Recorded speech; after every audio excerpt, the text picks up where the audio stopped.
নমস্কার, আড্ডায় পল্লবীতে আপনাদের আবারও স্বাগত। আশা করব আপনারা সকলে খুব ভালো আছেন। আজ আপনাদের সামনে আমার আবারও একটি ছোট গল্পের নিবেদন, হাতের পাঁচ, লেখিকা আশাপূর্ণা দেবী। আগেকার আমলে, মানে যে আমলে মেয়েরা ঘরবন্দি থাকতে বাধ্য হতো, সেই আমলে ঘরে ঘরে মেয়েদের একটা বিশেষ ব্যাধির প্রকোপ দেখা যেত, যার নাম হিস্টেরিয়া। যে রোগের লক্ষণ ছিল ফিট হওয়া, কেতাবি ভাষায় মূর্ছাহত হওয়া। সে এক বিচ্ছিরি ব্যাপার, বলা নেই কওয়া নেই, বিনা নোটিসে হঠাৎ মহিলা যেখানে সেখানে পড়ে মূর্ছাহতা। কে জানে রান্নাঘর, কে জানে ভাড়ার ঘর। উহ, সে কি দৃশ্য!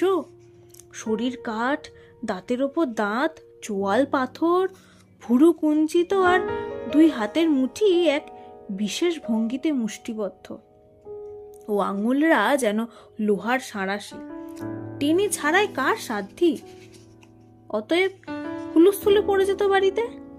যে যেখানেই থাকুক সকল কর্ম ফেলে অকুস্থলে ছুটে আসতে বাধ্য হতো। আর তাদের হাতে হাতে এসে যেত জলের ঘটি, তালপাতার পাখা, স্মেলিং সল্টের শিশি, ব্লটিং পেপার পোড়ানো ধোয়া, লঙ্কা পোড়ানোর ঝাঁঝ। ইলাহি কাণ্ড! বাড়ির কর্তা পুরুষরা অর্থাৎ শ্বশুর ভাসুররা ক্ষণে ক্ষণে উদ্বিগ্ন প্রশ্ন করছেন, দাঁত খুলল, মুঠো ছাড়ল। মজা, এই রোগটা ছিল তরুণী যুবতী, বড়জোর মুগ্ধ যুবতীদের মধ্যে সীমাবদ্ধ। বালিকা নাবালিকা অথবা বুড়ি হাবড়িদের মধ্যে কদাচ না, আর আলতু ফালতু গাইয়া প্যাটার্ন গোলা মেয়েদের মধ্যেও না। কেবলমাত্র মহিলা দিগের মধ্যেই ছিল এর প্রকোপ। কেন কে জানে, কালক্রমে রোগটা উঠে গেছে। বোধহয় ঘরবন্দিরা ঘরের দরজা খোলা পেয়ে বেরিয়ে পড়ার কারণে খোলা হাওয়ায় উড়ে গেছে ব্যাধির জার্ম। ভাগ্যিস গেছে, না গেলে কি অবস্থা হতো ভাবুন। পথে ঘাটে, বাসে, ট্রামে, অফিসে, বাজারে মূর্ছা হতো। ও বাবা, আর কিছু না হোক হাতের ব্যাগটি হস্তান্তরিত হলে, যার মধ্যে যথা সর্বস্ব। তা সে যাক, যখন ছিল তখনকার কথাই বলছি। আমাদের অমুক বৌদি ছিলেন, যাকে বলে রীতিমতো একখানি সুন্দরী সুরসিকা, সুনিপুণা সুহাসিনী, বহু জনের মধ্যে বিশেষ একজন। কিন্তু ওই ব্যাধিটির শিকার, যখন তখন ফিট। মন্দবুদ্ধি গিন্নিরা অবশ্য আবোল তাবোল বলতেন, যখন তখন নয়, যখন দরকার তখন। রোগটি ওনার হাতের পাঁচ, কারে পড়লেই কাজে লাগান। না হলে হঠাৎ ননদরা বর আর ডজনখানেক বালবাচ্চা নিয়ে এসে হাজির হলে, কিংবা দেশের বাড়ির থেকে বুড়ো খুরশ্বশুর এসে উদয় হলে, নতুবা বাসন মাজনি আচমকা কামাই করে বসলে, কিংবা বামুনদির জ্বর এলেই রোগটা দেখা দেয়। কিন্তু বললেই বাকি, সেই ফিটের দৃশ্য দেখলে তো সবাইকে ছুটে আসতেই হবে সেখানে। সকলের মনোযোগ সেইখানেই পড়তে বাধ্য হবে। আর সংসারের হঠাৎ বেসামাল অবস্থাটা জোশ করে সামাল হয়েও যাবে। আমরা, মানে বালিকা আমরা, অবশ্য তখন শুধু দুষ্টুমতি বুড়িদের কুটকচালে কথা বিশ্বাস করতাম না। ভাবতাম, বললেই হলো হাতের পাঁচ, ওটা নেহাতি কাকতালীয়। কিন্তু এখন টের পাচ্ছি, বুড়ো হলেই যত সব কুটকচালে সন্দেহ মাথায় এসে জুটবেই, এবং কখন কোথায় কে ওই হাতের পাঁচটি কাজে লাগাচ্ছেন তা নজরে এসে যাবেই। তা নজরে এসে গেলে তো না বলে উপায় নেই। তবে অবশ্যই আড়ালেই বলা এই যে ধরুন সরকার বাহাদুর হাতের পাঁচ করে রেখেছেন বাংলা ভাষাটিকে। যখনই কোথাও বেগতিক দেখছেন বেসামাল অবস্থায়, আশঙ্কা হচ্ছে তাকে সামাল দিতে এগিয়ে আসছেন ওই হাতের পাঁচটি নিয়ে। তখন কোথাও কিছু বেগতিক ছিল বোধহয় যখন রব তুলে দেওয়া হলো, স্কুলের নিচু ক্লাস থেকে ইংরেজি তুলে দাও, কোমলমতি শিশুরা শুধু মাতৃভাষাটিতে রপ্ত হোক, মোদের গর্ব, মোদের আশা, আমরি বাংলা ভাষা। আহা! এদিকে শিশুদের গার্জেনদের মাথায় হাত। 5 ক্লাস পড়ার পর ABCD শিখবে, যে ভাষা বিশ্বের ভাষা, যা না শিখলে ভবিষ্যতে চাকরি জুটবে না। কাঁচায় না নোয়ালে বাস। ছোট ছোট দেখো কোথায় ইংলিশ মিডিয়াম আছে। ভয়ের চোটে ইংলিশ মিডিয়াম গজিয়ে উঠতে লাগলো ব্যাঙের ছাতার মতো। আবার হঠাৎ একদিন কোথায় কি বেগতিক অবস্থা, দেশবাসীর নজর সেই দিকেই ফেরাও সে নজর ওই স্কুলেই। ওই কোমলমতিদের স্কুল পাঠ্য গ্রন্থগুলি কিনা যত সব বুর্জুয়া বই, বাতিল করো। নিদেন পক্ষে বুর্জুয়া শব্দগুলো বাদ দাও। তাদের মধ্যে যেন বুর্জুয়ামির চারা গজিয়ে না বসে। ওই বাদ বর্জনের তর্জনে গর্জনে কোমলমতিদের লেখাপড়া মাথায় উঠতে বসলো। কি পড়বে তারা? উচিত মতো পাঠ্যপুস্তক কই? তবে হ্যাঁ, লেখা হচ্ছে তেমন বই। হবে ছেলে দেবে ভাত, নাম রাখবো রঘুনাথ। এদিকে ততদিনে নিষিদ্ধ ভাষাই শিশুদের হাড়ে মজ্জায় ঢুকে বসে আছে। বিগত 10 বছরে তাদের এমনই উন্নত হয়েছে যে 1 লাইন বাংলা গুছিয়ে লিখতে পারে না। গ্রামে থাকা দিদিমাকে চিঠি লেখে, মাই ডিয়ার দিদা, চিঠিটা ইংরেজিতে লিখছি, কিছু মাইন্ড করো না, দাদুকে দিয়ে পড়িয়ে নিও। খুবই স্যাড ব্যাপার যে তুমি বাংলা ছাড়া আর কিছু জানো না। যাই হোক, ইত্যাদি ইত্যাদি। ওদিকে দেশের বুদ্ধিজীবীরা চিন্তাশীলেরা ওই বুর্জুয়া বাতিল নিয়ে লড়ালড়ি করলেন বেশ কিছুদিন।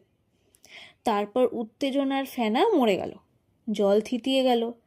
হাতের পাঁচ তার কাজ সেরে নিল ততদিনে। আবার এখন হাতের পাঁচ আশ্রে নেমেছে সরকারি সব দরকারি কাজে বাংলা ভাষা চালু হবে এই স্লোগান নিয়ে। কোর্ট কাছারি, আইন আদালত, মহাকরণ সবাই জয়ধ্বনি দাও আমরি বাংলা ভাষা। এদিকে বাংলা ভাষা ইত্যবসরে প্রায় বাতিলের কোঠায় পৌঁছতে চলেছে। বাঙালির বাবুরাও ওই বালকদের মতোই বাপদাদাকে চিঠি লিখছেন মাই ডিয়ার দিয়ে। আর নিরুপায় হয়েই ঠাকুমা দিদিমাকে 2 লাইন লিখতে হলে গিন্নির কাছে খসড়া করিয়ে নিয়ে কপি করতে কলম ভাঙছেন, ডট পেন ভাঙছেন। কিন্তু তা বললে কি হবে? সরকারের দরকার বাংলা ভাষা চালুর ধুয়ো। অতএব দলে দলে লোক লেগে পড়ুক আইন আদালত এবং মহাকরণের সর্ববিধ করণ কারণের ভাষা পরিভাষা আবিষ্কার করতে। একদা যেন ওই রকম কি হয়েছিল একটু, তো তাও দেখো পুরনো অভিধান উঠকে। এই মৌকায় কিছু পেটুয়া বেকারের বেশ কিছু রুজি রোজগার হয়ে যাক। আবার ওরই মধ্যে দেশে বিতর্কের বন্যা বইতে থাকুক, এই পরিকল্পনা বাস্তব না অবাস্তব? রাজ্যের মাতৃভাষায় সরকারি কর্মসমূহ সম্ভব নাকি? কি আশ্চর্য! কেন সম্ভব নয়? নজির নেই চোখের সামনে? তা বটে, তবে কিনা ওই পশ্চিমবঙ্গ হলো সর্বধর্ম সমন্বয়ের দেশ। বিশেষ করে পশ্চিমবঙ্গের প্রাণকেন্দ্র কলকাতা, সংস্কৃতির লীলাভূমি, মহামিলনের মহৎ ক্ষেত্র। এখানে ওরকম সংকীর্ণ চিন্তা করাটা কি ঠিক হবে? এখানে কটা বাংলা নবিশ আছে কেবলমাত্র ওই অকেজো অকর্মা কবি সাহিত্যিক ছাড়া। বাংলায় কিছু অধ্যাপকও আছেন হয়তো, কিন্তু তাদের এই বিশ্ববিদ্যালয়ে না বিশ্বাস উঠতেই বা কতক্ষণ? টেকে কি না টেকে, অথবা কে টেকে এই অবস্থা? কিন্তু কলকাতার আসল বাসিন্দাগণ, যারা সরকারের মাথার মণি, বুকের ধন, পায়ের তলার মাটি আর মাথার উপরকার সামিয়ানা, সেই সব মহা ব্যবসায়ীরা, তাদের কি হবে? আইন আদালতে সরকারি সব দরকারি কাজে বাংলা ভাষা, সর্বনাশ, তাদের যে মাথায় হাত। তবে তাদের কথা ভাবতে হবে না? আগে ভাবতে হবে। তাদের কথা ভাবতে গিয়ে, তাদের দিকে ঝোল টানতে গিয়ে চক্ষু লজ্জার দায়ে মহাবুর্জুয়া রবীন্দ্রনাথকে বুর্জুয়া অপবাদ থেকে মুক্ত করে যাতে তুলতে হয়েছে। তাদের কথা বিবেচনা সর্বাগ্রে। তবে থাক ওই পরিভাষা প্রস্তুতের পরিকল্পনা। পুরনো অভিধানদের আবার মাথায় তুলে ফেলো, যেমন চলছিল চলুক। কল্লোলিনী কলকাতা, নবরূপা কলকাতা, আকাশ ছোঁয়া কলকাতা, পাতাল ছোঁয়া কলকাতা বিচিত্র ভাষার বিনায় ঝঙ্কৃত হোক। মাতৃভাষা নিয়ে সেন্টিমেন্ট, বড় সেকেলে আর গণ্ডিবদ্ধ মানসিকতার দিন প্রকাশ। তাছাড়া এই জব চার্নকের কলকাতার প্রশাসন কার্য তো তার মাতৃভাষাতেই হওয়া সঙ্গত। এটা ওই বিতর্কবাদী বুদ্ধিজীবীদের খেয়ালে আসছিল না কেন? নিঃশ্বাস ফেলে বাঁচা গেল। ধামা এসে গেল যথাস্থানে নিজ কর্মক্ষমতা দেখাতে। হাতের পাঁচের কাজও সমাধা হয়ে গেছে ততদিনে। কলকাতার ফুসফুসে মাটি চাপা সমাপ্ত, তার উপর লোহার খুঁটি গাড়া শুরু। কলকাতাবাসী ততদিনে সব কেলেঙ্কারি স্মৃতি ভুলে হাঁ করে তাকিয়ে আছে এশিয়ার মধ্যে বিশিষ্ট সেই বিরাট সংস্কৃতি কেন্দ্রের রূপায়ণের আশায়। স্টেডিয়ামের পরে আর এক আশ্চর্য। আহা, সর্বহারাদের ভগবানের ইনসাইড পকেটে এমন সব অমূল্য রত্ন তোলা ছিল। সীমিত ক্ষমতার মধ্যে কি অসীম বাহাদুরি।